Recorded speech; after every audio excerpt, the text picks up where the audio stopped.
अस्सलाम वालेकुम नाज़रीन कराम, मैं हूँ आपका होस्ट अयाज अहमद। नाज़रीन कराम, तहरीक तहफ़्फ़ुज़ ऐन पाकिस्तान ने लाहौर का रुख कर लिया है और आज वाज़ेह तौर पर अलामा राजा नासिर अब्बास और महमूद खान अचकज़ई ने यह ऐलान किया है कि हमने एक बहुत बड़ी तहरीक का आगाज़ कर दिया है।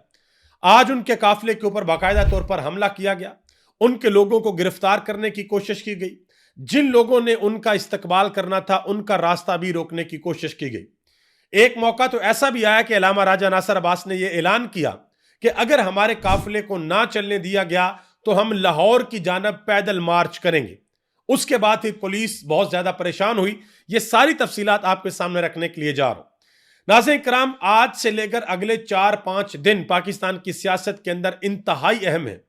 तहरीक तहफ़्फ़ुज़ ऐन पाकिस्तान लाहौर के अंदर होगी, सुहेल खान अफरीदी सिंध के अंदर होंगे, फिर केपीके के अंदर एक इंतहाई अहम कन्वेंशन भी होने के लिए जा रहा है और जो आने वाला मंगल है वो भी इंतहाई अहम होगा, क्योंकि उस मंगल के हवाले से महमूद खान अचकज़ई को, तहरीक तहफ़्फ़ुज़ ऐन पाकिस्तान को, इमरान खान की बहनों को, अलामा राजा नासिर अब्बास को यह यकीन दहानी करवाई गई है कि हम आपकी इमरान खान के साथ मुलाकात करवा देंगे। और इमरान खान की बहनों ने यह अपील की है इमरान खान के चाहने वालों से कि अगर आप लोग इमरान खान से मोहब्बत करते हैं, सियासत को आप छोड़ दें। अगर मोहब्बत करते हैं तो आप लोगों ने बहुत बड़ी तादाद के अंदर अडयाला जेल के बाहर आना है। अब देखते हैं कि अगले 4-5 दिन में पाकिस्तान की सियासत किस रुख के ऊपर जाती है। इसके अलावा एक इंतहाई अहम और बड़ी खबर है अमेरिका से। अमेरिका के अंदर डोनाल्ड ट्रंप की हुकूमत को एक बहुत बड़ा झटका लगा है, उसकी तफसीलात आपके सामने रखता हूं। सुहेल खान अफरीदी के बाद पाकिस्तान तहरीक इंसाफ ने भी बाकायदा तौर पर DGISPR की प्रेस कॉन्फ्रेंस के ऊपर एक जवाब दिया है, बाकायदा तौर पर प्रेस कॉन्फ्रेंस की है। वो तफसीलात भी आपके सामने रखने के लिए जा रहा हूं। आगे बढ़ने से कबल गुजारिश करूंगा कि वीडियो को लाइक करके चैनल को सब्सक्राइब कर दें ताकि इंफॉर्मेशन का सिलसिला आप लोगों तक पहुंचता रहे। नाज़रीन इकराम, सबसे पहले नंबर पे अमेरिका के अंदर जो हुआ वो आपके सामने रखने के लिए जा रहा हूं। अमेरिका के अंदर एक फोर्स है, उसका नाम है ICE। उस फोर्स की जानब से एक खतून को टारगेट किया गया, एक खतून को निशाना बनाया गया और उस निशाना बनाने के बाद अमेरिका के अंदर इस वक्त बहुत बड़े लेवल के ऊपर एहतजाज हो रहे हैं। जिस वक्त उसको निशाना बनाया गया उस वक्त वहां पर कुछ लोग मौजूद थे। उन्होंने पुलिस वालों को कहा, एक डॉक्टर था, उसने कहा कि क्या मैं जा सकता हूं, मैं उसकी पल्स चेक कर सकता हूं? तो वो जो एहलकार था उसने कहा कि नो, बैक ऑफ नो, कि पीछे हट जाओ। फिर डॉक्टर ने कहा कि मैं एक डॉक्टर हूं, मुझे जाने दो। और IC का जो एहलकार था उसने कहा आई डोंट केयर। और उस खतून के बाद अब अमेरिका के अंदर बहुत बड़े लेवल के ऊपर एहतजाज हो रहे हैं। डोनाल्ड ट्रंप से सवालात पूछे जा रहे हैं, एलॉन मस्क के ऊपर बातें हो रही हैं और अमेरिका की जो नाम नेहाद इंसानी हकूक की जो बड़ी तंजीमें हैं उनके ऊपर भी बड़े सवालात खड़े हो गए। ये मैं आपके सामने कुछ चीजें रखता हूं, ये आप देख सकते हैं। कांग्रेस के अंदर जो लोग हैं वो बाकायदा तौर पर इसके ऊपर आवाज उठा रहे हैं। कैमला हारिस जो कि डोनाल्ड ट्रंप के खिलाफ उम्मीदवार थी, उन्होंने इसके ऊपर ट्वीट किया। मेहदी हसन ने बाकायदा तौर पर इसके ऊपर ट्वीट किया। उन्होंने कहा कि सारी की सारी चीजें आप भूल जाएं, सिर्फ थोड़ी देर के लिए आप सोचें कि अगर हुकूमत होती जो बाइडन की और डोनाल्ड ट्रंप होता अपोजिशन के अंदर और इसी तरीके से किसी खतून को टारगेट किया जाता तो फिर डोनाल्ड ट्रंप क्या करता और एलॉन मस्क क्या करता और बाकी सारे के सारे लोग क्या करते। तो डोनाल्ड ट्रंप के लिए बहुत ज्यादा मुश्किल पैदा हो चुकी है। डोनाल्ड ट्रंप ने भी उस एहलकार को जिसने गोली चलाई थी उसको डिफेंड करने की कोशिश की तो लोगों ने उससे भी अच्छा खासा रगड़ा दिया है। तो अब देखते हैं कि आने वाले दिनों में यह मामला किस तरफ जाएगा। नाज़रीन कराम, एक और अहम तरीन और बड़ी खबर है। वो खबर यह है कि बरतानिया और फ्रांस इन दोनों ने बाकायदा तौर पर एक माहदा किया है और वो माहदा किया है यूक्रेन के हवाले से कि यूक्रेन की सरजमीन के ऊपर बाकायदा तौर पर फिजिकली इनकी फौजें उतरेंगी और उतर कर वो एक बड़े ऑपरेशन के अंदर हिस्सा लेंगी। और ये ऑपरेशन रशिया के लिए एक रेड लाइन हो सकता है। दुनिया भर के तज्जियाकार, जो दिफाई तज्जियाकार हैं, वो इसके ऊपर बात कर रहे हैं कि अगर ये काम हो जाता है, अगर इस माहदे के बाद वहां पर फौजें जाती हैं, फ्रांस की फौजें जाती हैं और बरतानिया की फौजें जाती हैं, तो इसका मतलब है कि रूस का यूरोप के साथ बराह रास्त तसादम होगा और इस तसादम के बाद फिर जंग का फैलाव कहां कहां पर जाता है ये किसी के कंट्रोल के अंदर नहीं रहेगा। बहरहाल देखते हैं कि इस हवाले से आगे क्या होता है। अमेरिका के एक अहम तरीन और बड़े जर्नलिस्ट हैं जिनका नाम है टक्कर कार्लसन, उन्होंने इसके ऊपर एक अहम बात की है। उन्होंने कहा कि अमेरिका आलमी जंग की तरफ बढ़ रहा है। पेंटागन का बजट $1 ट्रिलियन से बढ़ाकर $1.5 ट्रिलियन कर दिया गया है। उन्होंने कहा कि यह वाज़ेह इशारा है और हम जल्द एक बड़ी जंग का सामना करने वाले हैं। यह अमेरिका के अहम तरीन सहाफ़ी बात कर रहे हैं। इसके अलावा अमेरिका के जो नायब सदर हैं, उन्होंने यूरोपीय ममालिक के हवाले से बड़ी अजीबोगरीब गुफ्तगू की है। उन्होंने कहा जी, जो यूरोपीय ममालिक हैं ये हमेशा हमें माजी का हवाला देते हैं, जैसे दूसरी जंग अजीम साथ मिलकर लड़ी या दहशतगर्दी के जंग में साथ दिया।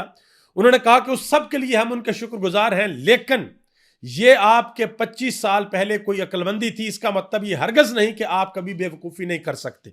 उन्होंने कहा कि पहले आप अक्लमंद थे, लेकिन आप कभी ना कभी बेवकूफ़ी भी कर सकते हैं। ये सारे का सारा मामला फंसा हुआ है ग्रीनलैंड के ऊपर। अमेरिका जो है वो ग्रीनलैंड को हासिल करना चाहता है और डेनमार्क के ऊपर बराह रास्त ये हमला होगा अगर ग्रीनलैंड को हासिल करने की कोशिश की जाती है। अब जब ग्रीनलैंड का जिक्र आया है तो पूरे का पूरा यूरोप जाग उठा, चौंक उठा कि भाई ये ट्रंप हमारे साथ क्या करने लगा। तो यहां पर जो है ना वो मामला अब अच्छा खासा फंसा हुआ है। देखते हैं कि आने वाले दिनों में क्या होता है। रशिया बहुत ज्यादा एक्टिव है, स्पेशली जो ऑयल टैंकर्स के ऊपर हमले हो रहे हैं उनको कब्जे के अंदर लिया जा रहा है। चाइना के लिए बहुत से चैलेंजेस पेश हो रहे हैं। चाइना बिल्कुल साइड पे नुक्कड़ पे बैठ के सारी की सारी चीजें देख रहा है। तो देखते हैं आने वाले दिनों में आलमी जो मंजरनामा सियासत का वहां पर कौन सी तब्दीलियां रूनुमा होती हैं। आगे आ जाएं जी।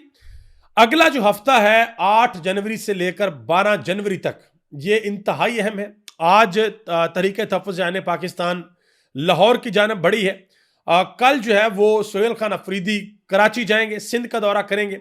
10 जनवरी को पेशावर के अंदर यूथ विंग का एक बहुत बड़ा कन्वेंशन है और 12 जनवरी को अडयाला जेल के बाहर ये टारगेट बनाया गया कि कम से कम 10,000 बंदों को जमा करना है। ये इमरान खान की बहनों ने वाज़ेह तौर पर अपील की है कि ज्यादा से ज्यादा लोग आए।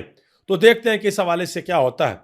तहरीक तहफ़्फ़ुज़ जाने पाकिस्तान आज जब चली तो उन्होंने वहां से क्या ऐलानात किए, रास्ते में उनके साथ क्या किया गया, वो तफसीलात आपको बताता हूं। लेकिन उससे कबल आज जो प्रेस कॉन्फ्रेंस की गई है पाकिस्तान तहरीक इंसाफ की जानब से, वो जरा आप सुन लें। एक तो आज वाज़ेह तौर पर यह ऐलान किया गया है कि किसी भी किस्म के कोई ऐसे मुज़ाकरात नहीं होंगे जिनका हिस्सा इमरान खान ना हो। यानी कि मुज़ाकरात तब होंगे जब इमरान खान मुज़ाकरात का हिस्सा होंगे, अदरवाइज पाकिस्तान तहरीक इंसाफ किसी किस्म के मुज़ाकरात के अंदर कोई हिस्सा नहीं लेगी। यह वाज़ेह तौर पर कर दिया गया। जो नेशनल डायलॉग कमेटी बनी, जो दूसरे लोग हैं, उनको बता दिया गया कि भाई ऐसा नहीं होना। सलमान कमराजा ने आज बड़ी अहम गुफ्तगू की। उन्होंने कहा कि इमरान खान साहब के हवाले से यह कहना कि वो दहशतगर्दी के सोलतकार हैं, इंतहाई अफसोसनाक बात है। उन्होंने कहा कि यह जमात पाकिस्तान की जमात है और इमरान खान पाकिस्तान का लीडर है। उन्होंने कहा कि इस तरह आप पाकिस्तानी अवाम पर तोहमत धर रहे हैं। इमरान खान हरगज दहशतगर्दी का हमदर्द नहीं, हम पाकिस्तान के अवाम के साथ खड़े हैं। हमें अवाम के बेगरी और मासूमीन की शहादत मंजूर नहीं है। उन्होंने कहा कि अमन जिरगे में शरीक तमाम पार्टीज ने गोले बारूद की पॉलिसी को गलत कहा। सरहदों की हिफाजत पाकिस्तान तहरीक इंसाफ का नहीं बल्कि हमारी जो बड़ी फौज है उनका काम है। उन्होंने कहा कि क्या वजह है कि दहशतगर्दों तक असला पहुंच रहा है। उन्होंने कहा कि इन सवालात का जवाब हमें मिलकर ढूंढना है। पाकिस्तान तहरीक इंसाफ वो वाहिद जमात है जो खलीज खत्म करके अवाम और अदारों को करीब ला सकती है। यह सलमान कमराजा ने कहा। मजीद उन्होंने कहा कि हमें मसाजिदों में शादियों पर ड्रोन हमले मंजूर नहीं है, हमें मासूम लोगों का मरना मंजूर नहीं है। उन्होंने कहा कि हमें लोगों का बेघर होना भी मंजूर नहीं है। मजीद कहा कि DGSPR की प्रेस कॉन्फ्रेंस के अंदर जो सीनियर सहाफी हैं हामिद मीर साहब, उन्होंने जो सवाल किया था कि दाश और TTP पाकिस्तान में एक साथ लड़ रहे हैं। TTP को आप कहते हैं कि अफगानिस्तान हुकूमत सपोर्ट कर रही है, जबकि दाश के साथ अफगान हुकूमत लड़ रही है। तो पाकिस्तान में इनको असला कौन दे रहा है, सपोर्ट कौन कर रहा है, जिसका कोई जवाब नहीं दिया गया। उन्होंने कहा कि सरहदों की हिफाजत PTI की सूबाई हुकूमत का काम नहीं है बल्कि हमारी अफवाज का काम है। और यह कैसे हो सकता है कि असला भी आ रहा है और दहशतगर्द भी आ रहे हैं। मजीद उन्होंने कहा कि सरहदों की हिफाजत जो है वो सिक्योरिटी फोर्सेस का काम है।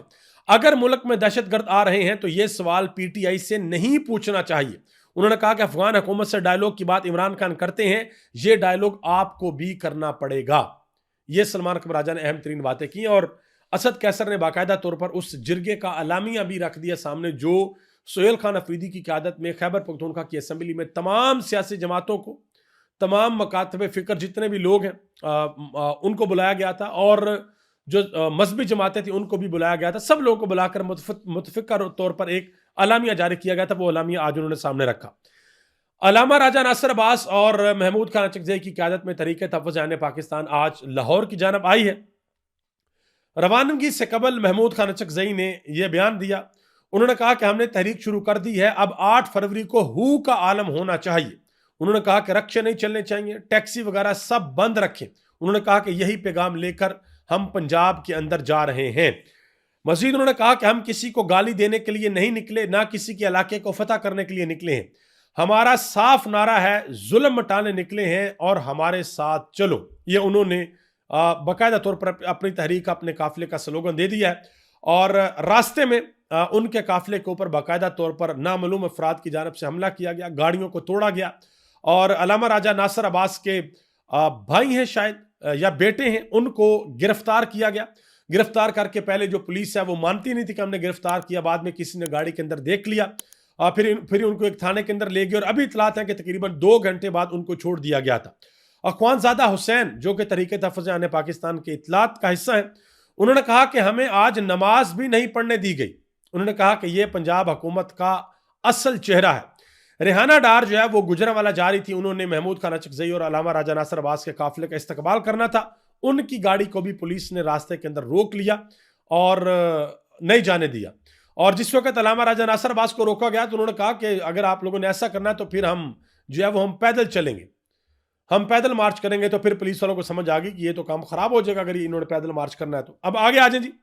مصطفیٰ نواز کھوکھر, انہوں نے بڑی اہم بات کی. انہوں نے کہا کہ تحریک تحفظ عن پاکستان پر کہ جو تحریک تحفظ عن پاکستان کا پرامن قافلہ ہے, اس کی گاڑیوں پر حملہ, توڑ پھوڑ, گرفتاریاں در حقیقت یہ عیاں کرتا ہے کہ یہ نظام کس قدر خوف اور گھبراہٹ کا شکار ہے کہ کہیں عوام متحرک یا باہر نہ آ جائیں. انہوں نے کہا کیونکہ یہ نظام کسی اصول یا قاعدے پر نہیں ہے بلکہ 8 فروری کے جھوٹ اور فریب پر کھڑا کیا گیا ہے. یہ بھی قانون قدرت ہے کہ جس نظام کی بنیاد سچ پر نہ ہو وہ کبھی قائم نہیں رہ سکتا, اس کا منہدم ہونا تو لازم ہے, یعنی کہ اس کا گرنا, اس کا کولیپس ہونا لازم ہے. نیشنل ڈائیلاگ کمیٹی جو NDC بنی ہے, فواد چودھری صاحب, عمران اسماعیل, مولوی محمود وغیرہ, یہ سارے اس کو ہیڈ کر رہے ہیں. ان کی کوشش ہے جی سب کو جو ہے وہ بٹھانا چاہیے, حکومت کو بھی بٹھانا چاہیے, PTI کو بھی بٹھانا چاہیے. اب حکومتی وزیر کی جانب سے واضح طور پر ایک بات کی گئی ہے. انہوں نے کہا جی نیشنل ڈائیلاگ کمیٹی پہلے پاکستان تحریک انصاف سے مینڈیٹ لے کر آئے, پھر ہم ان سے مذاکرات کریں گے. ان کے پاس PTI کا مینڈیٹ ہونا بہت ضروری ہے. دیکھیں جی وقت کیسے بدلتا ہے. ایک وقت تھا جب یہ کہا جاتا تھا جی PTI کے اوپر پابندی لگا دی جائے گی, PTI کو نہیں چھوڑا جائے گا, یہ ہو جائے گا, وہ ہو جائے گا, فلاں فلاں ہو جائے گا. اور آج خود حکومت کہہ رہی ہے کہ جی اگر ڈائیلاگ کرنے ہیں تو مینڈیٹ جو ہے وہ PTI کے پاس ہے, وہ مینڈیٹ لے کے آنا پڑے گا. یہی تو مینڈیٹ ہے PTI کا اصل, جو آپ 8 فروری کو ان کا چوری ہوا اور وہ پیچھے ہٹنے کو تیار نہیں ہے. مولانا فضل الرحمان ایک بڑی اہم بات کی. انہوں نے کہا جی ہمیں مت آزماؤ ورنہ ہمارے لیے ان سے بڑھ کر آزمائشیں بن جائیں گے. یہ انہوں نے کہا کہ ہمیں مت آزمائیں. مزید کہا کہ ہم مدرسہ آپ کے ہاتھ میں نہیں جانے دیں گے کیونکہ ہمیں حکومت اور اس کے اداروں کے اوپر یقین نہیں ہے. عمران ریاض خان نے ایک بڑی اہم بات کی. انہوں نے کہا جی عمران خان کی رہائی کے اندر جو واحد رکاوٹ ہے وہ پاکستان کے field marshal army chief general Asim Munir ہیں. انہوں نے کہا کہ لیکن انہیں عمران خان کو رہا کرنا پڑے گا اور یہ سب آنن فانن ہوگا, اور 2024 کے الیکشن میں جس نے بھی گند مارا ہے سب کا احتساب ہوگا. ناظرین کرام, ایک ویڈیو آج میں نے سوشل میڈیا کے اوپر دیکھی اور آپ کے سامنے رکھنے کے لیے جا رہا ہوں. یہ ویڈیو ذرا دیکھ لیں. آصف علی زرداری صاحب گاڑی سے اتر رہے ہیں اور قادر پٹیل صاحب بڑی محبت نشاور کر رہے ہیں, نیچے جھک کے جو ہے ان کے ہاتھوں کو جو ہے وہ چوم رہے ہیں. اور یہ ویڈیو آج سوشل میڈیا کے اوپر میں نے دیکھی ہے. جسٹ امیجن کہ عمران خان صاحب ایسے گاڑی سے اتر رہے ہوں اور کوئی عمران خان کے ایسے ہاتھ چوم رہا ہو, جھک رہا ہو عمران خان کے آگے, تو پھر پاکستان کے اندر کیسا طوفان آئے گا, ٹاک شوز کے اندر کیا باتیں ہوں گی, پاکستان کے جو مولوی حضرات ہیں وہ کیسے کیسے کفر کے فتوے لگائیں گے, کیسی کیسی باتیں ہوں گی. لیکن ماشاءاللہ یہاں پر ساری چیزیں معاف ہیں. ٹھیک ہے جی. اور یہی بات ہے جو عمران خان کا بیانیہ ہے کہ یہ سارے کے سارے 2 خاندانوں کے غلام ہیں اور کچھ بھی نہیں. ابھی تک اتنا ہی. آپ سب کا بہت بہت شکریہ. پاکستان زندہ باد, پاکستان کی عوام پائندہ باد.